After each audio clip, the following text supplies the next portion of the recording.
All right, everybody, in this stage, we're going to be talking about the decline of your product. Now, I know that's a scary term, right? Nobody wants their product in decline, but we still have about 16% of your product still left on the table. There's still money to be made if you can handle this correctly. And then this will prep you for your next product or products. And we'll talk about that here in this section as well. So your pricing, this is where a price drop may or may not become beneficial for you. So that's on average for us about 2 price drops. So we have one that was in the maturity stage, and then we might hit another one that runs successfully for a little bit, and then might maintain, and we're kind of just coursing our way down to where this product is no longer cost effective for us to run. And that's perfectly fine, because we're going to have another product that is going to be launching at the same time that this one's on its way down, and that's going to take the place as the lead item, the one that we're pushing the majority of the traffic to and getting people into our store. So your price drop here, if you can afford it, let's drop it one more time. Make sure that the cost benefit is there to do that. And then we're going to go into a reduction of our budgets for our ads.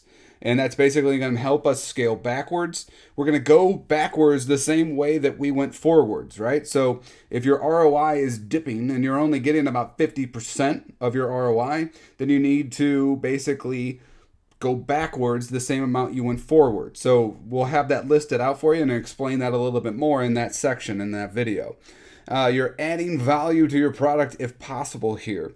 We'll talk about a couple strategies that you can have that can really get you some extra sales to squeeze out that extra 16%, to drive as much value to your customer as possible, and give you some profit on the way out. There's nothing wrong with doing some of these methods to give a little bit more value at the back end, especially if you have inventory that you need to move. There's going to be a situation, maybe like a t-shirt that you print on demand, where adding value is not going to necessarily be possible for you on the lead item. But if you're doing something like a physical product and you have inventory on it, then you can do some of these things to help you get rid of it. Also, you're going to be bringing in, like we said, your next lead item, and then we're going to be scaling that one up, and the cycle will restart. So your lead item is where I like to focus these 4 stages of your product life cycle. Yes, all your other products go through this life cycle, but at the same time, if you're not pushing traffic to them, then you don't have to necessarily pay as much attention to it. Anything that's getting traffic in our business anything we're pushing traffic to needs to go and be monitored through the product life cycles. That way you can get the maximum amount of ROI out of them, because you have extra amount of costs that are associated with it.